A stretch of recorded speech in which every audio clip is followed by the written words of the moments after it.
Welcome back to awesome SaamOnion. Awesome நண்பர்களே, இன்றைக்கி நம்ம சிதம்பரம் தில்லை நடராஜர் டெம்பிளை நோக்கி தான் போயிட்டுருக்கோம்.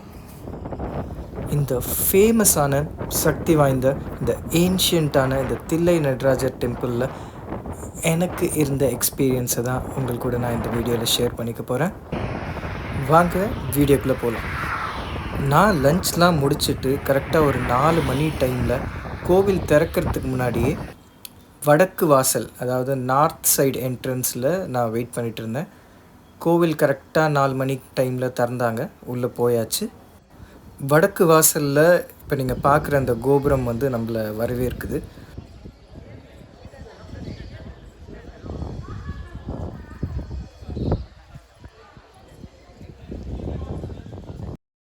கோவிலில் இந்த பழமையான டைமில் இந்த செதுக்கப்பட்ட சிற்பங்கள், அதுக்கப்புறமா இந்த கோவில் பொறுத்த வரைக்கும் எங்கே பார்த்தாலுமே பார்த்திங்கன்னா உங்களுக்கு எக்கச்சக்க கோபுரங்கள், எக்கச்சக்க சிற்பங்கள், அதில் எக்கச்சக்கமாக உள்ளே பார்த்திங்கன்னா ஒவ்வொரு கோபுரத்துலேயும் நிறைய சாமிங்க.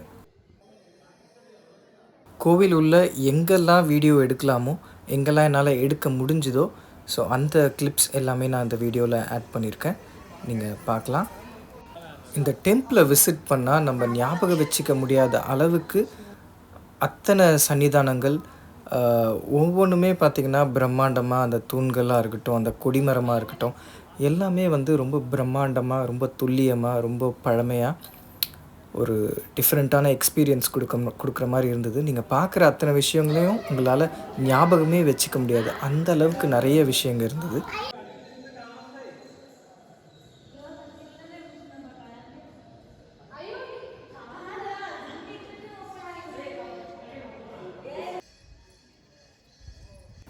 இந்த கோவில் பொறுத்த வரைக்கும் இல்லாத தெய்வமே இல்லைன்னு தான் சொல்ல முடியும்.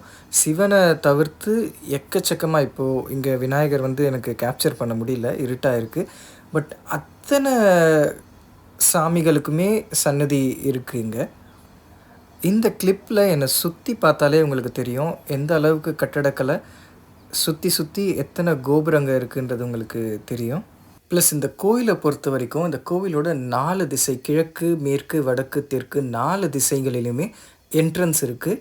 நீங்கள் அது வழியாக உள்ளே வந்துக்கலாம், அது வழியாக வெளியில் போய்க்கலாம். நான் உள்ளே போனது, நான் சொன்ன மாதிரி வடக்கு வாசல் வழியாக நான் உள்ளே போயிருந்தேன்.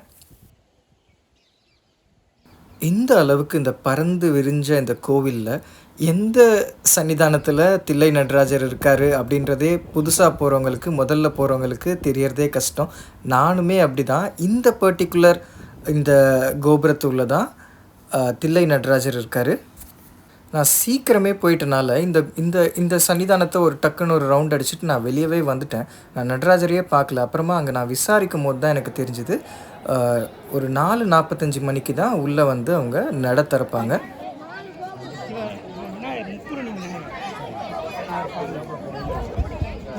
விநாயகர் பார்த்தீங்களா சார்? இல்லை, நான் இது வரைக்கும் வரல. முக்குருணி விநாயகர். ஒரு காலை தூக்கி நிற்கிற அந்த தில்லை நடராஜரை வந்து நம்ம பார்க்கும்போது அந்த அளவுக்கு அவர் விசிபிளாக தெரியல. அந்த இடமே கொஞ்சம் சட்டிலாக இருட்டாக வச்சுருக்காங்க. அதுக்கப்புறமா அந்த கூட்டத்தில் ரொம்ப ட்ரை பண்ணி நல்ல ஒரு தரிசனம் கிடச்சிது. பக்கத்துலேயே வரதராஜ பெருமாள் இருக்கார், சிவனுக்கு பக்கத்துலேயே, அவரையும் விசிட் பண்ணியிருந்தோம். அங்கெல்லாம் ஃபோட்டோ வீடியோஸ் எடுக்க முடியல. அதே மாதிரி தில்லை நடராஜர் பார்த்துட்டு அங்கே பக்கத்துலேயே பார்த்திங்கன்னா சிவன் ரொம்ப ருத்ரமாக, உக்ரமாக தாண்டவம் ஆடி, அந்த கால் வந்து அவர் தலைக்கு மேலே தூக்கி தாண்டவம் ஆடுற மாதிரி ஒரு சிலை இருக்குது. அது ரொம்பவே ஃபேமஸ் அப்படின்னு சொல்கிறாங்க. அதையும் நீங்கள் வந்து மிஸ் பண்ணாமல் பார்த்துட்டு வாங்க. ஒரு நல்ல தரிசனத்துக்கு அப்புறமா அந்த கோவிலில் இந்த பெரிய குளத்துக்கிட்ட டைம் ஸ்பெண்ட் பண்ணிவிட்டு இந்த கோவிலுக்கு ரொம்ப பக்கத்துலேயே இருக்க ஃபேமஸான தில்லை காளியம்மன் டெம்பிளுக்கு விசிட் பண்ணியிருந்தேன். நீங்களும் விசிட் பண்ணிங்கன்னா இந்த கோவிலையும் மிஸ் பண்ணாமல் பாருங்கள். இன்னொரு வீடியோவில் சந்திக்கிறேன். டாடா, பாய்.